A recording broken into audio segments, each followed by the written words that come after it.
So ọpẹ́ ní f'Ẹlẹ́dùmarè ọba ńlá àríra àlá aláṣẹ láyé aláṣẹ lọ́run. Ògbà kórè kẹrù òbọ níjà ọba tí ń gbani níjà ayé kọ́ ni Ẹlẹ́dùmarè ìbà rẹ o. Adúpẹ́ pẹ̀ ọkàn lọ́wọ́ Ẹlẹ́dùmarè ọba ńlá ọba tó lọ kọrin kése. Ọmọ yín ọ̀rẹ́ yín olólùfẹ́ yín náà rèé Olúwa Jágilẹ́gbò lórúkọ mi. Kí la fẹ́ gbé yẹ̀wò lónìí? Ìmọ̀ràn ráńpẹ́ ni láàárín àwọn òbí. Ìmọ̀ràn láàárín àwọn òbí sí àwọn ọmọ wọn.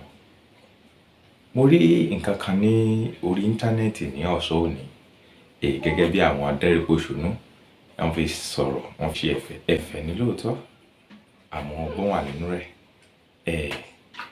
Kí ni nǹkan tí mo fẹ́ sọ?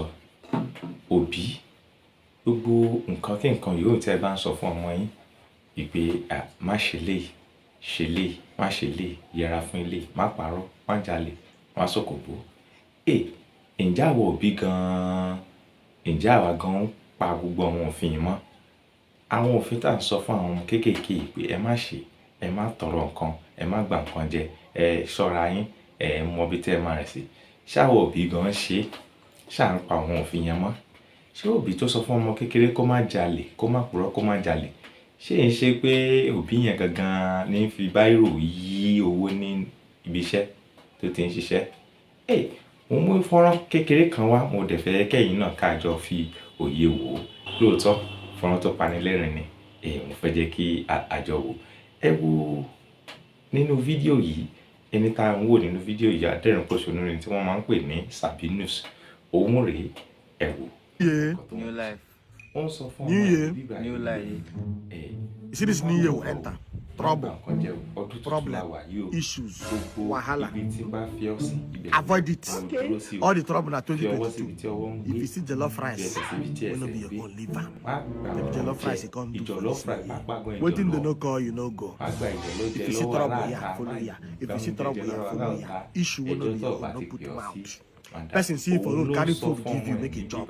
Tell her no. Hold your thoughts. Now the advice my papa give me, now I do like this. Wọ́n ti jọ ń lọ sí ilé ìwé. Nígbà tó wà lọ́nà tó ń lọ sí ilé ìwé, olówó kan ló dá wọn dúró. Nígbà tó lówó yìí dá wọn dúró, ó gbé oúnjẹ jáde tó jẹ́ jollof rice. Ó nawọ́ rẹ̀ sọ́mọ.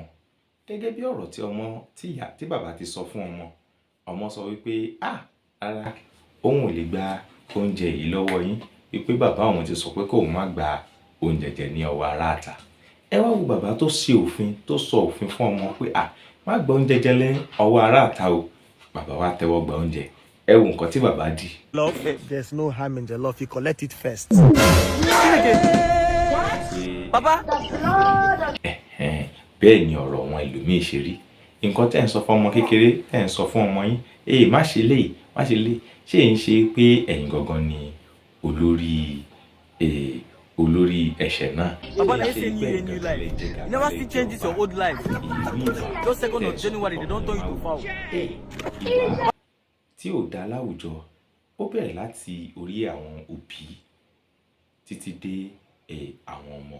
Orí àwọn òbí gọgọgọgọgọ ló ti bẹ̀rẹ̀. A kò máa sọ pé ọmọ ń yàyàkuyà ń hùwàkùwà, àwọn òbí gangan. Ẹ jẹ́ ká ronú wa wò. Ọlọ́run á ràn wá lọ́wọ́. Ẹ ṣé, Olúwa Jágilẹ́gbò yín náà rèé, ọ̀rẹ́ yín. Èmi lọ́mọ àràmásàn ọmọ tàmátàmí tó forí orí gbèsè kéèmọ́. Èmi lọ́mọ àjúwọ̀n ṣèwí lẹ́jọ́, ìjà ìlara, tọ́ bọ̀rọ̀. A ó tún máa mú orírúurú ọ̀rọ̀ ìfẹ́, ọ̀rọ̀ ìyànjú wá fún yín. Ẹ má gbàgbé àwọn comedy series wa náà ń bọ̀ lọ́nà. Ẹ kú ojú lọ́nà. Ẹ ṣé lọ́pọ̀lọpọ̀. Ó dàbọ̀.